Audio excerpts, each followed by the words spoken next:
ये कहानी है सर्बिया की। शीला पेशे से एक नर्तकी थी। अमीर घर के होने के कारण हमेशा से उसके माता पिता उसके नर्तकी होने के खिलाफ थे। तुम्हें मैंने कितनी बार समझाया है, ये काले कारनामे बंद कर दो, लेकिन तुम हो कि अपने जिद पर अड़ी हुई हो। हमारे खानदान का नाम मिट्टी में मिला दिया है। उफ डैडी, मैं नाचूंगी।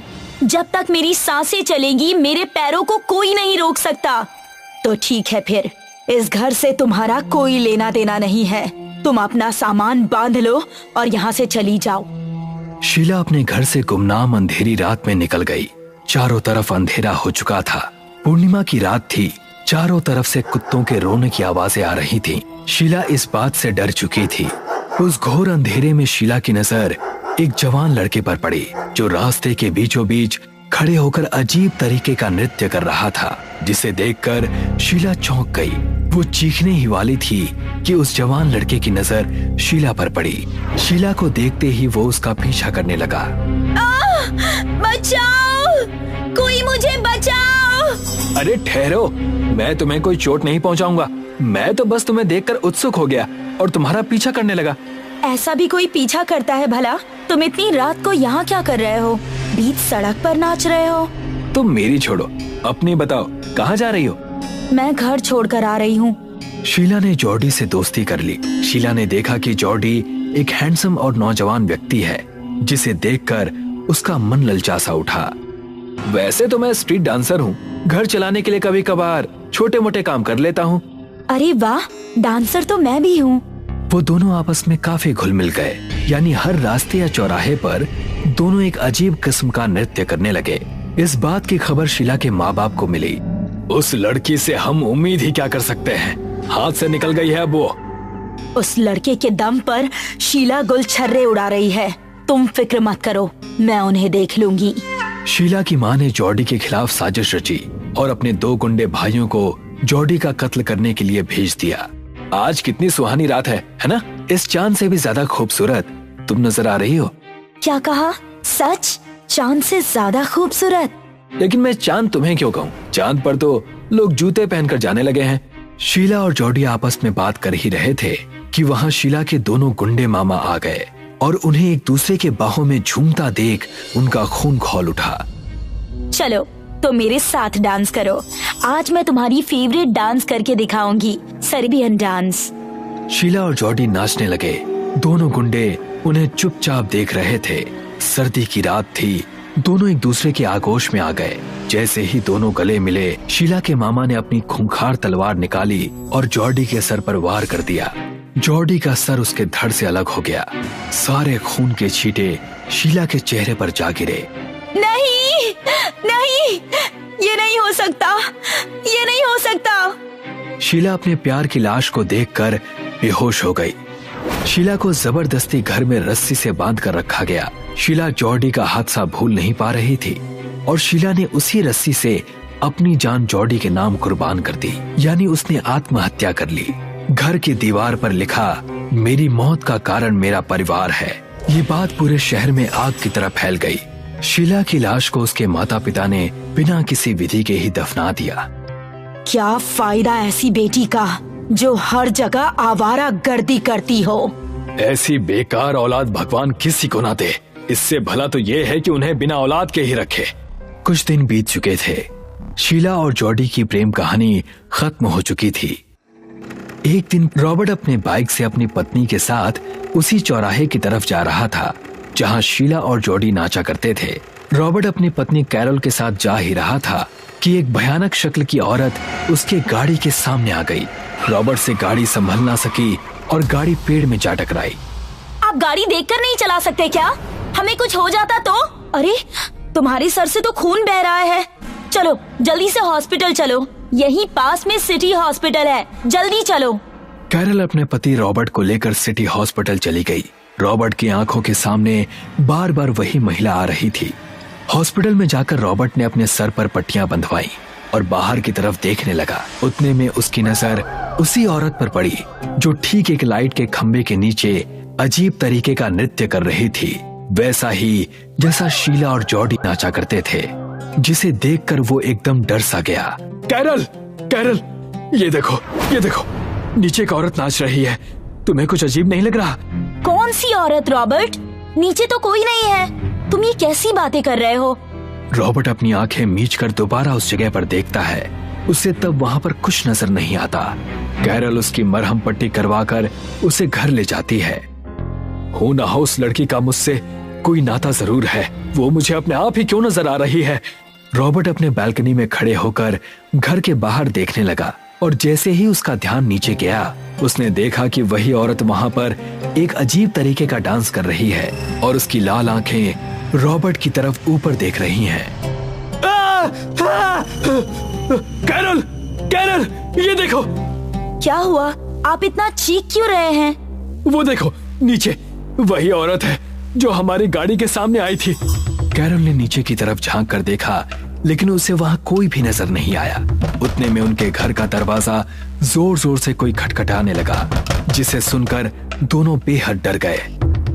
दरवाजा इतनी तेज कौन पीट सकता है? मुझे तो बहुत डर लग रहा है। नहीं नहीं, डरो मत, मुझे दरवाजा खोलकर देखने दो। रॉबर्ट जैसे ही दरवाजे की तरफ जाने लगा, उस दरवाजे को तोड़कर शीला यानी कि वही सर्बियन डांसिंग लेडी अंदर आ गई, जिसे देखकर दोनों पति पत्नी डर गए। रॉबर्ट डर के मारे चीखने लगा। कैरल उस चुड़ैल को देखकर बेहोश हो गई। बचाओ, बचाओ! और तुम कौन हो? आखिर हमने तुम्हारा क्या बिगाड़ा है? हाँ, मैं तुम्हें इसलिए मारने आई हूँ क्योंकि तुमने जाने कितने प्यार करने वाले जोड़े का घर तोड़ा है। तुम एक डिवोर्स लॉयर हो। हाँ? हाँ, लेकिन इसमें मेरी क्या गलती है? मैं ये काम हमेशा के लिए छोड़ दूंगा। मुझे मत मारो। मेरी पत्नी का मेरे सिवा इस दुनिया में और कोई नहीं है। रॉबर्ट चीखता रहा, गिड़गिड़ाता रहा, लेकिन शीला ने उसकी बातें नहीं सुनी। अचानक शीला के शरीर की हड्डी झटकने लगी। उसके लंबे बाल चेहरे के सामने आ गए। आंखें एकदम लाल हो गईं। शीला ने अपने पंजों से रॉबर्ट की आंखें निकाल फेंकी। कैरल उस वक्त बेहोश हो चुकी थी। जब वो होश में आई तो अपने पति रॉबर्ट की लाश को देखकर एकदम चौंक गई। नहीं, ऐसा नहीं हो सकता। ओह लॉर्ड, ये सब क्या हो गया? कैरल अपने पति की लाश के सामने रो ही रही थी कि अचानक उसका शरीर हवा में उड़ने लगा। उसके शरीर की हड्डियां चटकने लगी, पूरे बाल बिखर गए, आंखें एकदम लाल हो गईं। तब से लेकर अब तक कैरल शीला की तरह ही रास्ते में नाचते हुए नजर आती है। कई बार लोगों ने कैरल को आधी रात को बीच रास्ते में नाचते हुए देखा है। अगर आपने भी सर्बियन डांसिंग लेडी के बारे में सुना है तो कमेंट सेक्शन में जरूर बताइए और कुकू टीवी हॉरर को सब्सक्राइब करिए। खटीमापुर गांव में मीरा अपने पति रोहन के साथ रहती थी। एक दिन काफी रात हो जाने पर भी रोहन घर नहीं लौटा। मीरा बार बार रोहन का फोन ट्राई कर रही थी, लेकिन फोन भी नहीं लग रहा था। मीरा परेशान होकर पड़ोस वाली शांति के घर जाती है। शांति दीदी, मेरे पति अभी तक घर नहीं लौटे हैं, ना ही उनका फोन लग रहा है। क्या तुम्हारे पति मनोहर अस्पताल वाले रोड से लौटते हैं? हाँ, क्या हुआ? जल्दी चलो, मैं भी गाड़ी निकालती हूँ। लेकिन हुआ क्या? अस्पताल वाले उस रोड पर रात में एक आत्मा भटकती है। ऐसा सुनते हैं कि वो आत्मा लोगों का दिल निकाल लेती है। शांति और मीरा कार से राम मनोहर अस्पताल वाले रोड की तरफ निकलते हैं। उधर रोहन के अस्पताल वाले रोड पर कार खराब होती है। ये रोड कितना सुनसान है, किससे हेल्प मांगूं? फोन में बैटरी भी खत्म हो चुकी है। तभी आत्मा रोहन के सामने आती है। तेरी गाड़ी मैंने खराब की है, अब मैं तेरा दिल निकालूंगी। रोहन डर से बेहोश हो जाता है।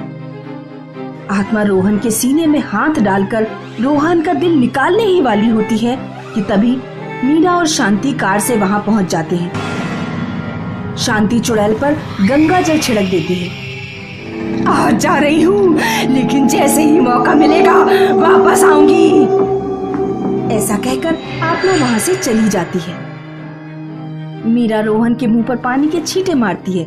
रोहन को होश आ जाता है। तीनों लोग घर पहुंचते हैं। दीदी, वो आत्मा लोगों का दिल क्यों निकालती है? 8 साल पहले की बात है। मनोहर अस्पताल वाले रोड पर एक नवविवाहित जोड़े का एक्सीडेंट हो गया था। लड़की किसी तरह लड़के को अस्पताल लेकर पहुंची। लड़का जिंदा था, लेकिन डॉक्टर्स ने चालाकी कर ली। डॉक्टर्स ने लड़के को मृत घोषित कर दिया और लड़के का दिल निकालकर अंग तस्करों को बेच दिया। लड़की ने अस्पताल वालों पर केस किया, लेकिन केस हार गई। अपने पति को खोने और न्याय न मिल पाने के कारण लड़की ने आत्महत्या कर ली। तब से उसकी आत्मा उस अस्पताल वाले रोड पर भटकती है। वो अस्पताल की 2 डॉक्टर्स को मार चुकी है, 3 अभी बाकी हैं। उन तीनों ने अपने घर पर तांत्रिकों का पहरा लगवा रखा है। अब जो भी उस अस्पताल वाली रोड पर फंस जाता है, आत्मा उसका दिल निकाल लेती है। चलो, बहुत रात हो गई है, अब मैं सोने जा रही हूँ। शांति अपने घर सोने चली जाती है। मीरा और रोहन अपने घर आकर सो जाते हैं। कुछ घंटों बाद मीरा अचानक से उठ जाती है और अजीब अजीब हरकतें करने लगती है।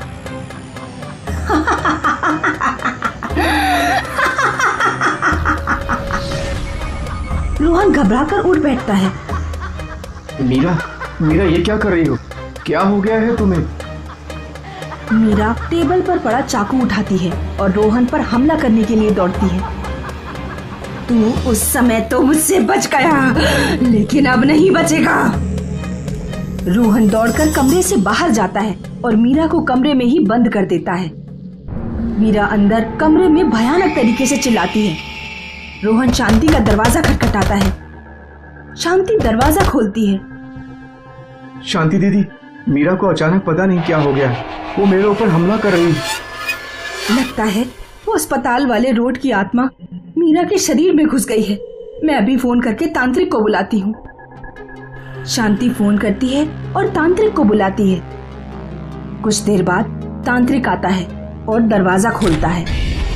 कौन है तू और इन लोगों को क्यों सता रही है? चुप कर बुड्ढे, कुछ नहीं बताऊंगी मैं तुझे। अगर नहीं बताएगी तो मैं तुझे हनुमान चालीसा पढ़कर भस्म कर दूंगा। मैं अल्पना हूँ। उन डॉक्टर्स ने मुझसे मेरे पति को छीन लिया। हम दोनों एक दूसरे से बहुत प्यार करते थे।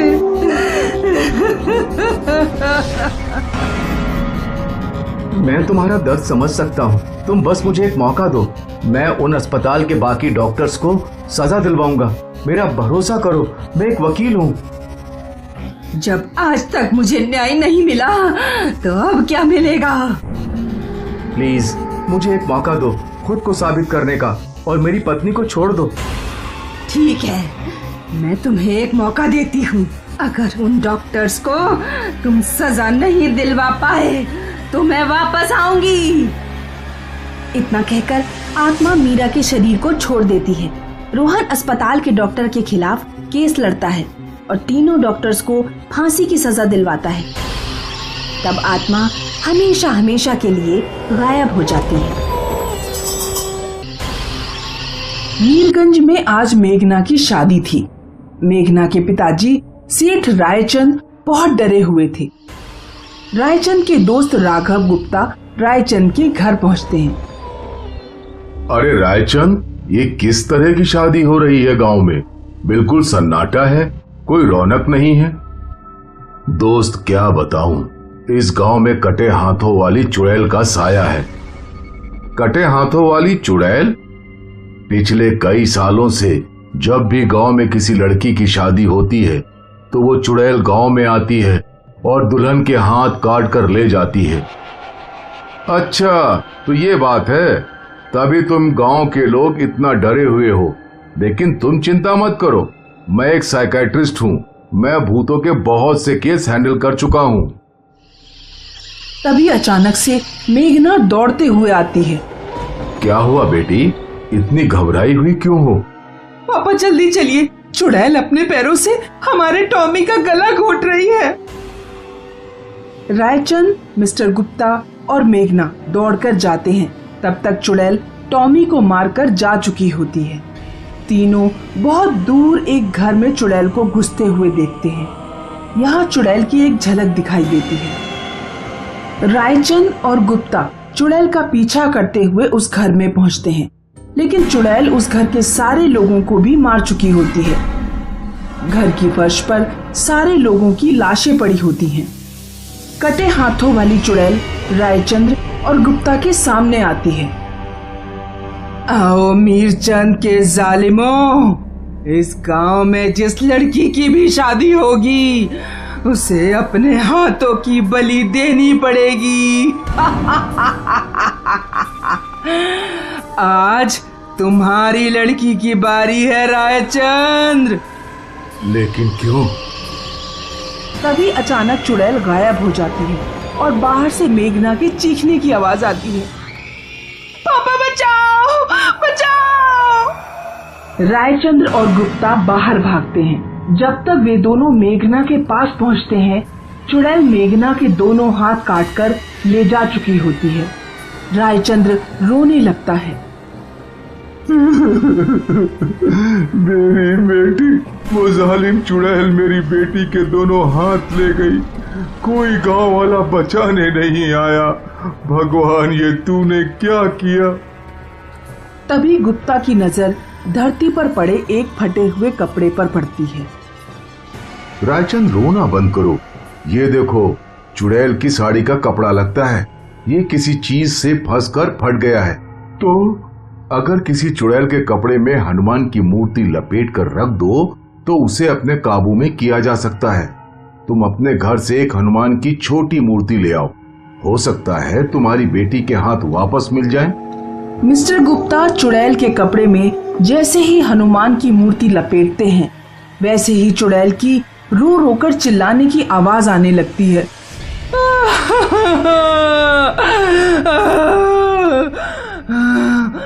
उस कपड़े से मूर्ति बाहर निकालो। मैं मूर्ति तभी बाहर निकालूंगा जब तुम मेरे प्रश्नों का उत्तर दोगी। क्या पूछना चाहता है? तू उन लड़कियों के हाथ क्यों काटती है जिनकी शादी होने वाली होती है? बहुत साल पहले की बात है। मेरे पिता इस गांव के जमींदार का कर्ज नहीं उतार पाए थे, तो जमींदार ने बदले में मेरी शादी वाले दिन ही मेरे पिता को मार दिया और मेरे दोनों हाथ काट दिए।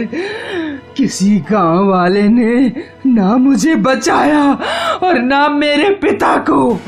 हाथ कटने पर मैंने आत्महत्या कर ली। तब से मैं इस गांव के लोगों से बदला ले रही हूँ। तुम्हारे साथ जो भी हुआ, हमें उसका बहुत अफसोस है। हम गांव वाले उस जमींदार को फांसी की सजा दिलवाएंगे, लेकिन तुम इन निर्दोष लोगों को सताना बंद करो। किसी ने तुम्हारे साथ गलत किया तो क्या तुम भी दूसरों के साथ गलत करोगी? इस तरह तो यह दुनिया नरक बन जाएगी। गुप्ता की बात सुनकर चुड़ैल थोड़ी नर्म पड़ जाती है। मैं सभी गांव वालों की तरफ से माफी मांगता हूँ। मेरी बेटी के हाथ लौटा दो। चुड़ैल रायचंद्र की बेटी के कटे हुए हाथ ठीक कर देती है।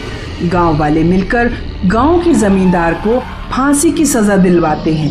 फिर चुड़ैल हमेशा के लिए गांव छोड़कर चली जाती है।